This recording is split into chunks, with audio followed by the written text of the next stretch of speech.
I'm a criminologist at the University of South Wales, and I set up our cold case unit, which is what I'm going to talk to you about today. And the reason why I've included that in this talk is it's all about interdisciplinary teaching and research, and it's also about turning research into practice. So it'll give you a flavour of actually how you can make a difference, a real world difference with your PhD research and any subsequent research that you do. Could I have the next slide, please, Jen? So the cold case unit, and I set that up in 2019 on the back of the fact that my PhD was in cold case investigations. A cold case is a long-term unsolved case. So it's generally unsolved murders, missing people, sexual violence, armed robbery, those sort of major crimes that really you want to catch an offender for, that they will get a fairly decent sentence for when caught, and obviously to stop offenders from reoffending. And my research was looking at how the police reinvestigate cold case reviews and the forms of expertise they draw on, and how different forms of expertise can help in these long-term missing people cases and long-term unsolved murders and unsolved sexual violence.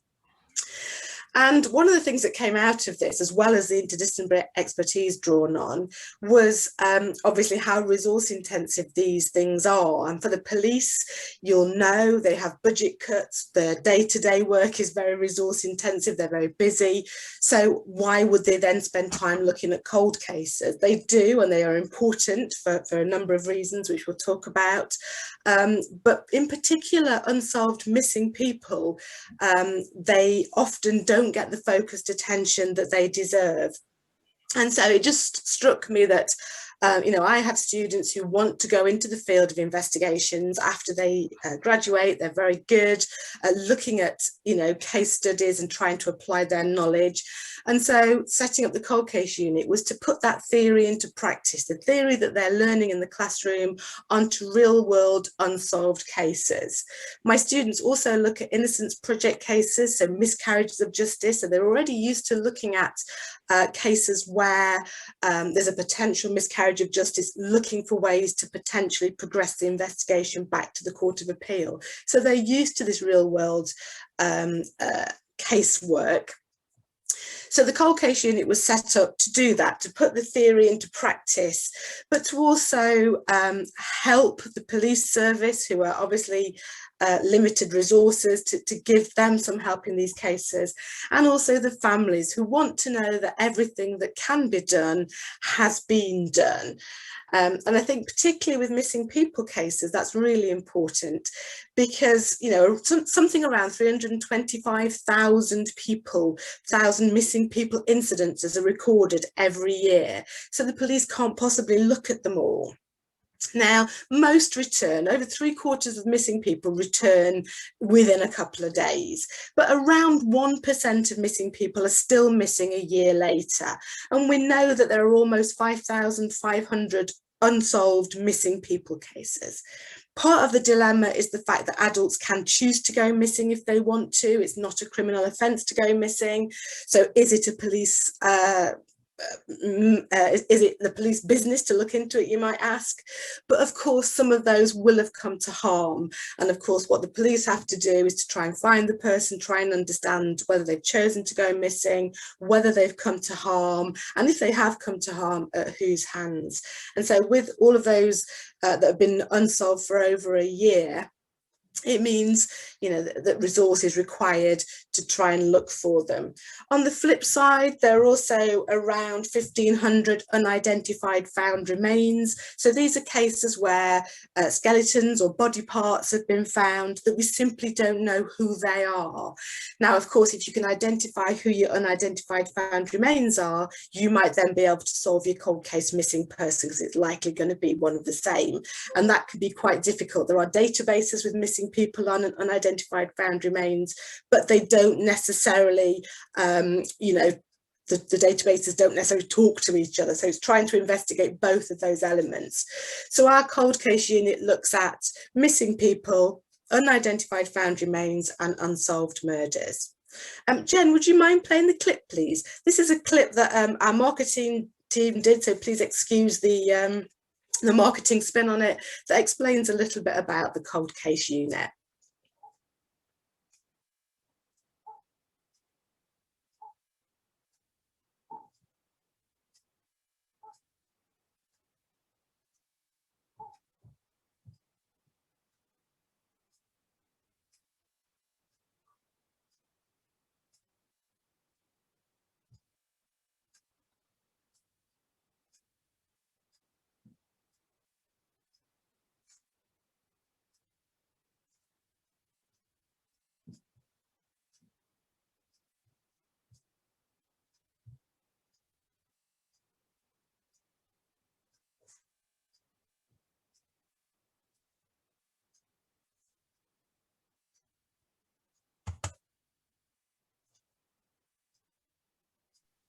Apologies, I've just been told that we can't, you can't see my the video. I've just been playing it and assuming everyone is seeing it. If you just hold on a moment, I just need to switch over my screen sharing.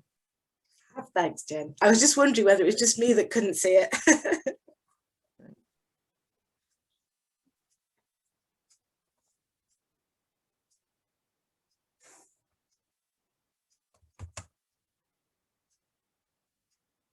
While you're doing that, I'll answer Cristiano's question.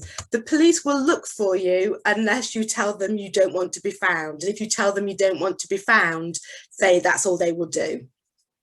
Thanks, Cheryl. Can you see a screen? Am I sharing my screen? Yes, we can. I can see the first clip of the first part of the clip. Yeah. Perfect. Thank you.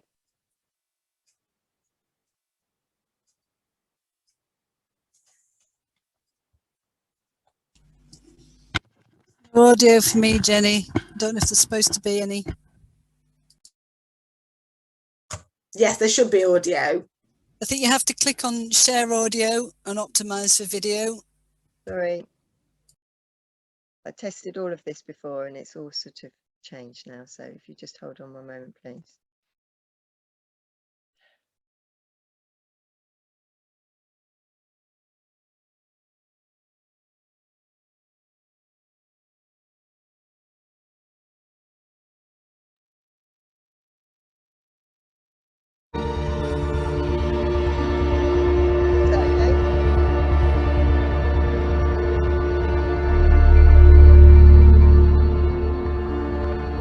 The way the cold case unit works is a group of students will work together to try and progress an investigation. So they're looking to try and identify a way of taking forward a case, drawing on experts in the field from within the university and externally to help them progress the investigation on behalf of the families and the police.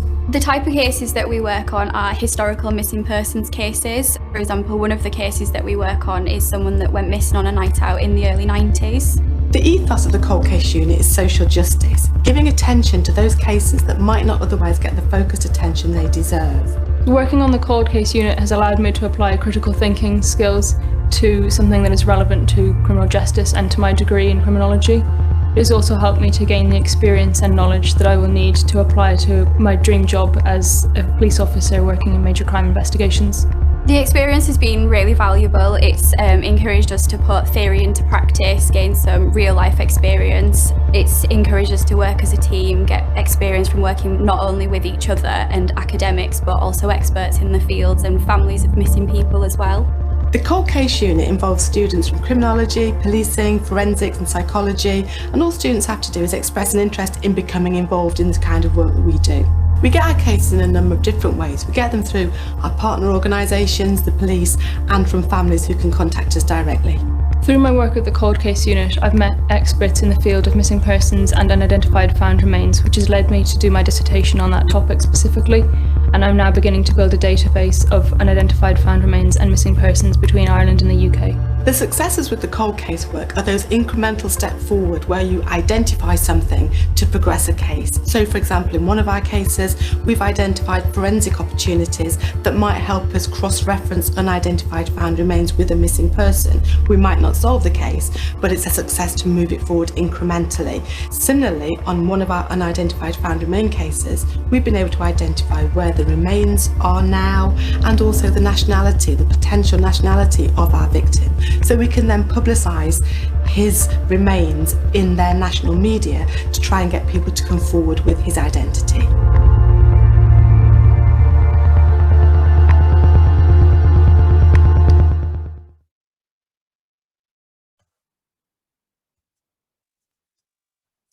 So you can just see from that clip that you've just seen there, I draw on students from different disciplines, as you saw there, psychology, criminology, police sciences, forensic sciences, and we also draw on experts and other disciplines depending on what the case is. So we have geologists who have helped us, oceanographers. So one of our unidentified found remain cases washed up near the Isles of Scilly, and we needed to work out the tidal waves and where that body might have originated from. So we needed people who were experts in wave movements and the seas. Obviously as criminologists we don't have, but we're able to draw on experts who could tell us, and we had items of clothing that the body was found in. So again, a geologist actually was able to tell us that meant the body must have been encased in something, so likely had come overboard from a boat because of what was intact with the body.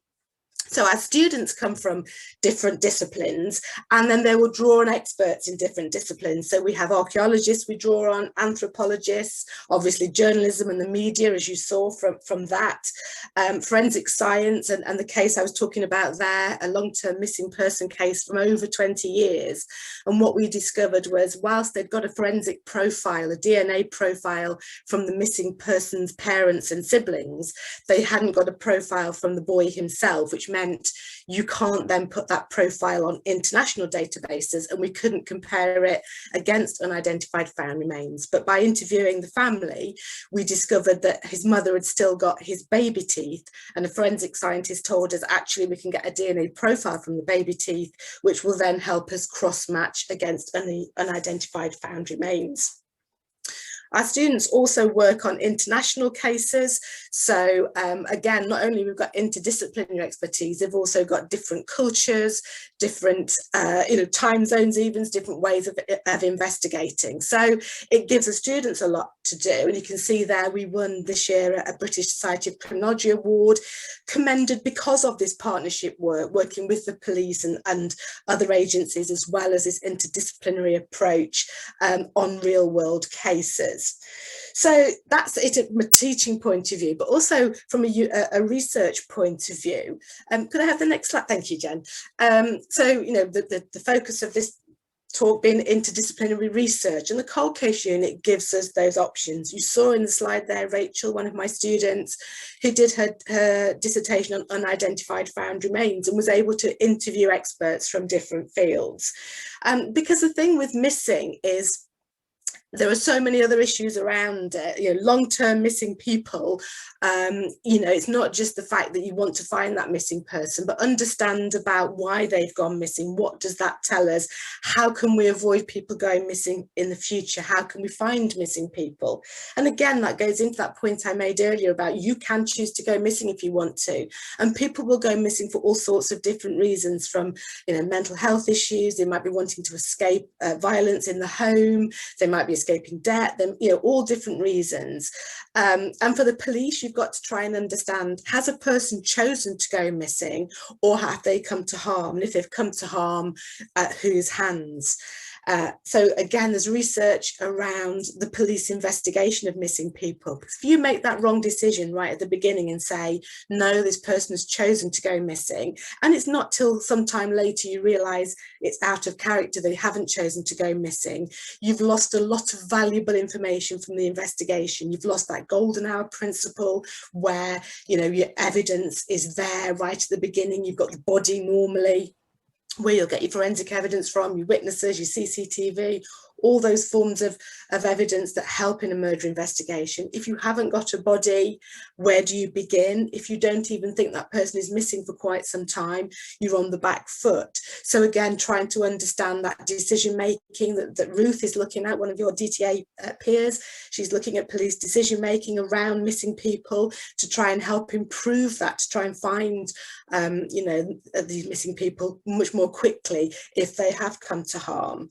But it's also the wider criminality around child criminal exploitation and child sexual exploitation, who will often go missing. They might go missing from school, missing from home.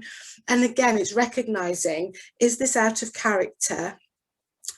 Is there other things happening that's made this person go missing?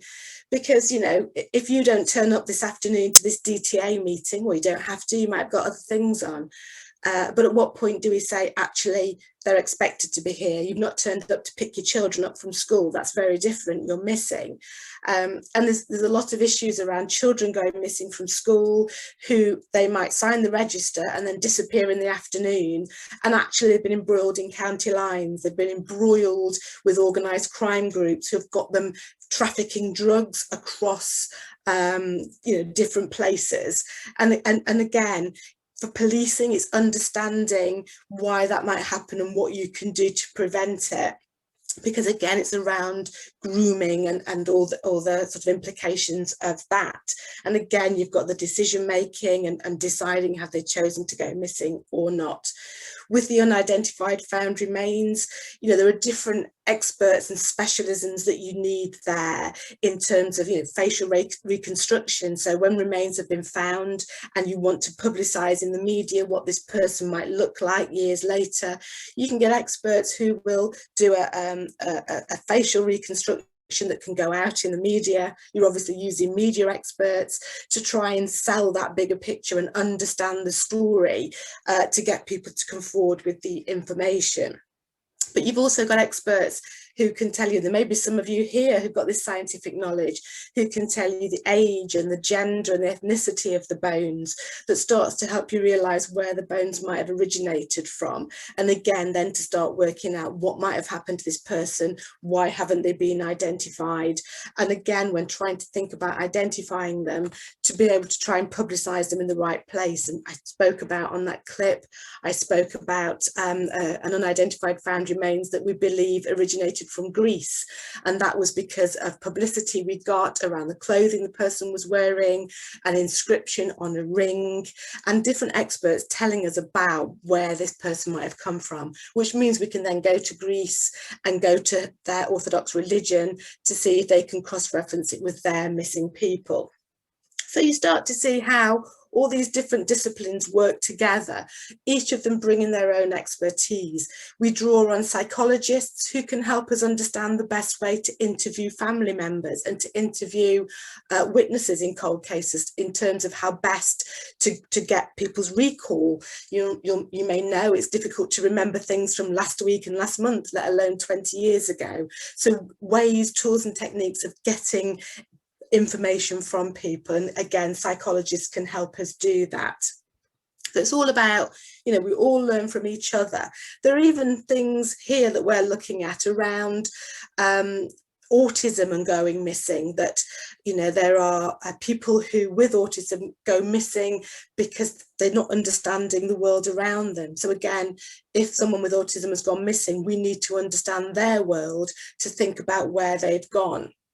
One of my students also wrote about actually someone with autism investigating cold cases and her autism, and how it really helps her with attention to detail, and she has got an exquisite attention to detail that other people might miss.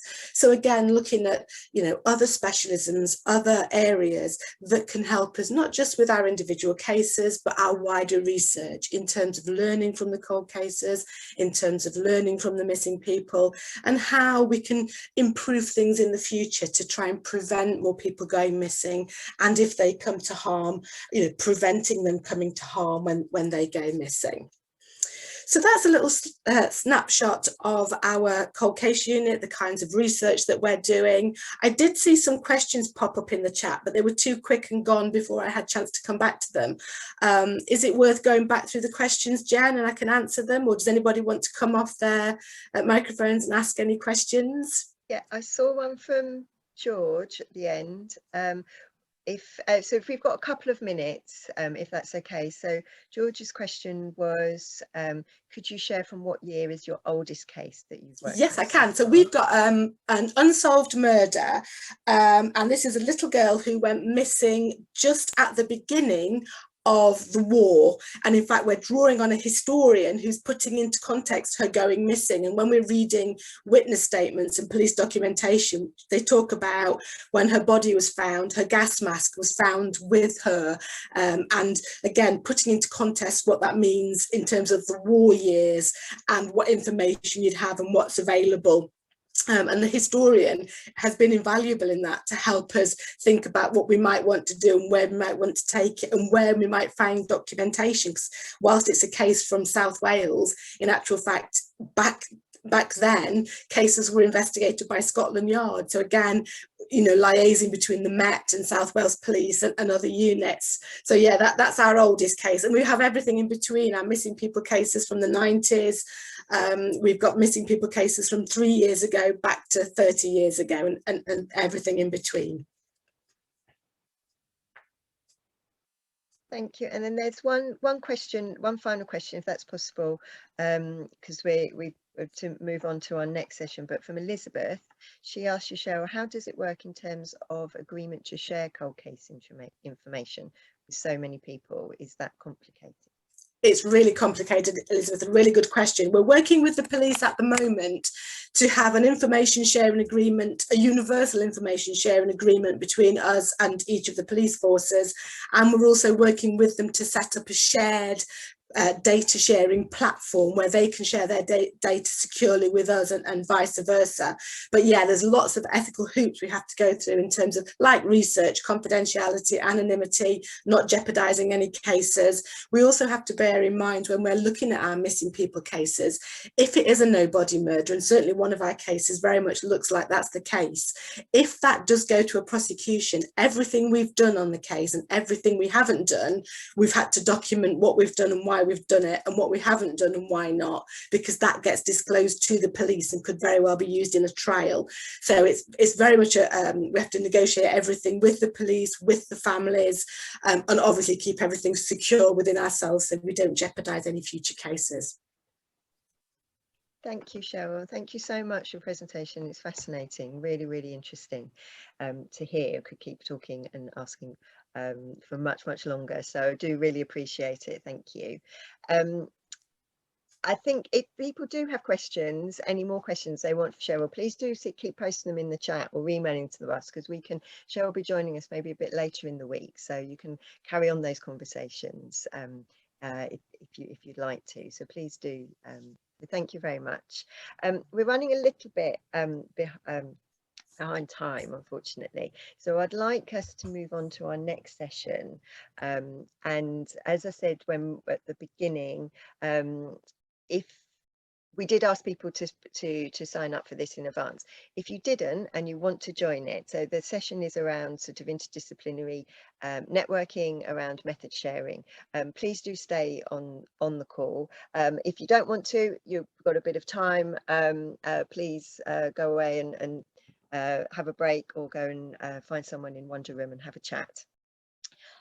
So what I'm going to do is I'm going to introduce our colleague Shamu, who I think is with us.